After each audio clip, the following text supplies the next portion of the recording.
したさあ宮城今日はナンバー8ペルナラ来たんだそこだ点になりませんボールが出てましたペルナラされたグッドキー前進しながらペルナラハンドを使ったフリーズからいったしっかり止めたなと思ったら気持ちいいですけどね。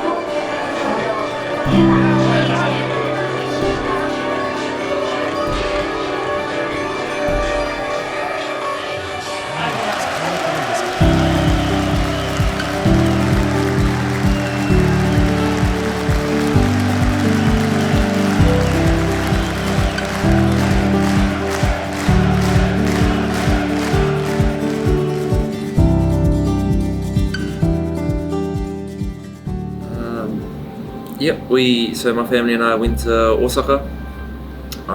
It's been the New Year period down there. Is it Koshitoshi soba? Toshikoshi. Huh? Toshikoshi soba. Tabeta. Osechi. Tabeta.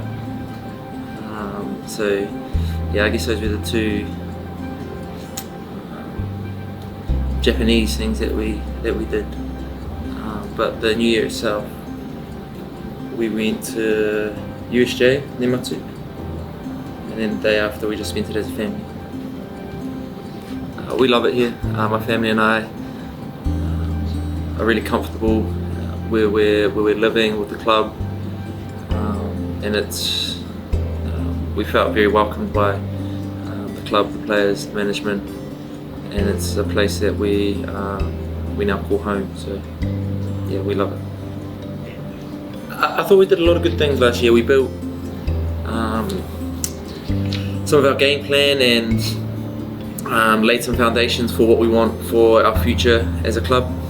I think some of the development within the players in our group was amazing, and we're just excited for where we can take this club this year and the years to come.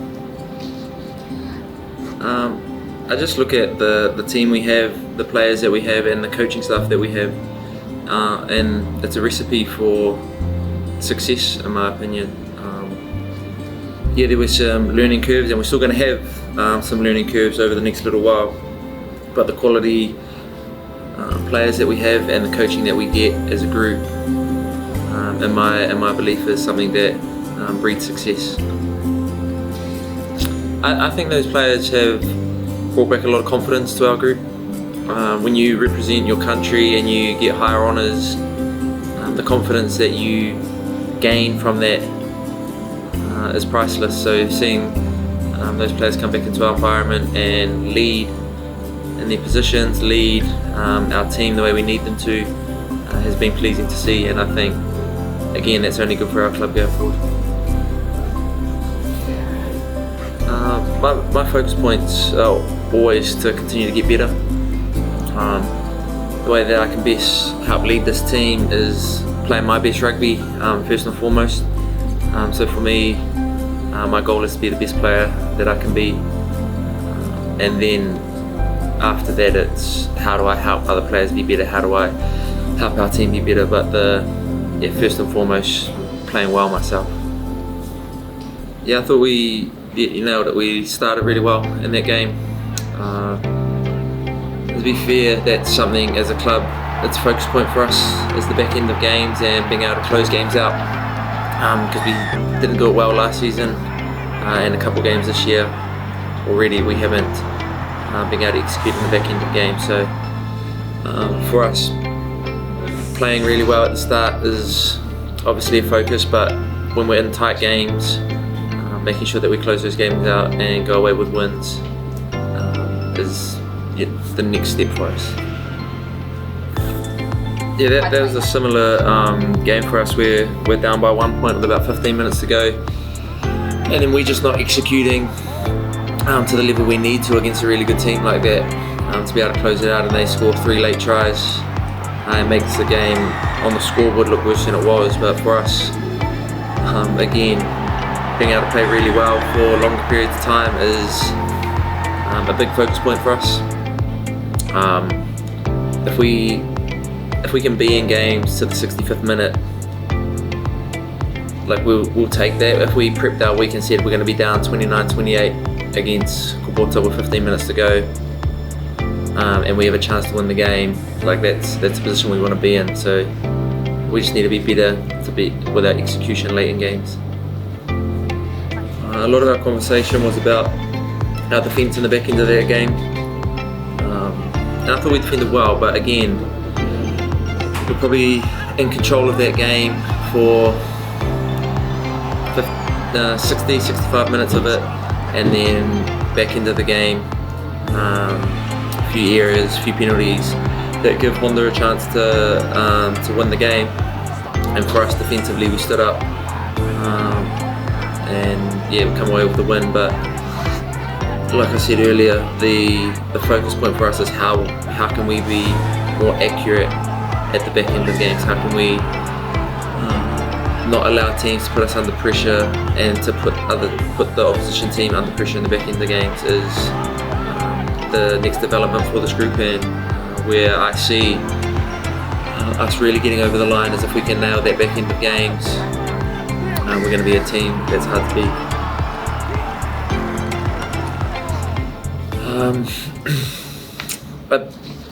We've probably spoken about it already, but a big focus point for us is closing out games. I think we're a good enough team to put teams under pressure and be in the fight towards the back end of games, as we've shown in the first 3 games this year. So for us, when we're in those positions, if we can close out more of those games and stack good moments in the back end of games, we're going to give ourselves a really good opportunity to win. And for us, we just need to worry about ourselves and make sure that we win consistently, and the other results can take care of themselves. They can, whatever happens in those other games, we don't want them to have a major impact on us. If we go out there and we get the wins we're supposed to get, and in the big games, late in the game, be clinical and be accurate in what we're doing, I think we'll be fine.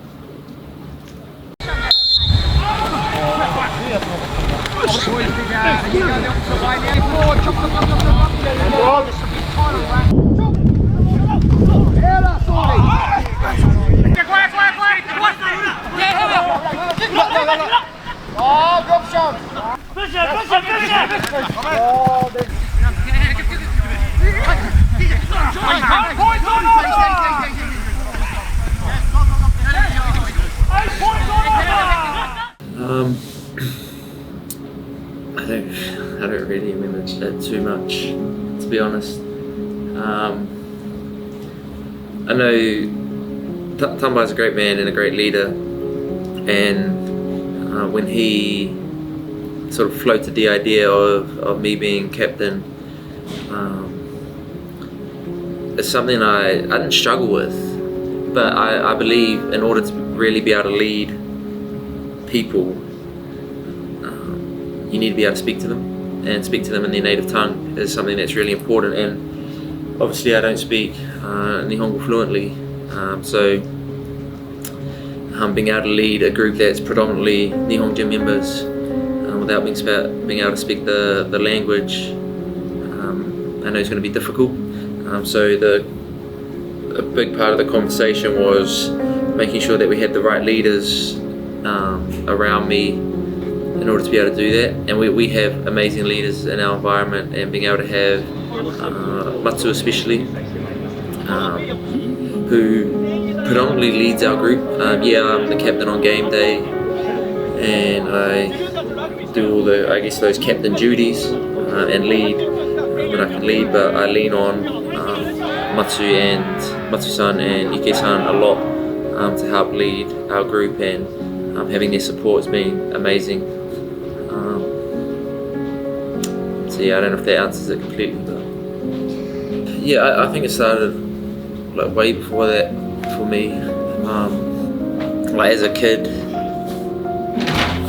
seeing I don't know, this is probably, as a kid seeing people, like you see adults, and predominantly all adults, as leaders when you're a kid, just out of respect and out of, I don't want to say out of fear, but out of respect more than anything.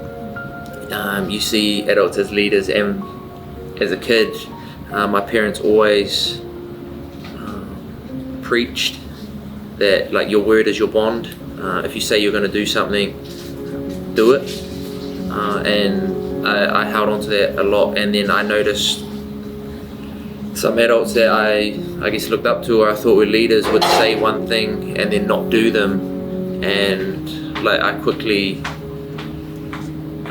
caught on to that as not being true leadership. That the way you lead people is by doing. First, yeah, there's words that are important, and being able to lead through words after you've led with actions is important too. But lots of people know the right things to say and say the right things at certain times, but when push comes to shove, they don't follow it with actions. Yeah, I guess it's from when I was a kid. Yep, I've had a number of really good leaders throughout my time. I think one that stands out is, well, there's a couple that stand out. Artie's a really good leader through his actions. He doesn't say too much throughout a working week, but his actions speak very loud, and because his actions hold so much volume, when he does follow that up with words, like people listen. Dane Coles is another one that I really admire, really respect. Again, a man who doesn't say a whole lot, but because of the work that he puts in and because of how well respected he is through the work he puts in, when he does speak, it captivates people.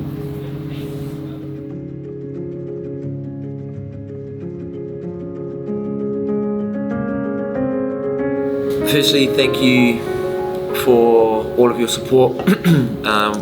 Us as a club, we truly appreciate it. Me personally, I truly appreciate it as well. We're looking forward to going out there and playing really well this season and this year. We're excited for where we're going to take this club. We're excited for the group that we have, and your ongoing support is something that we truly appreciate.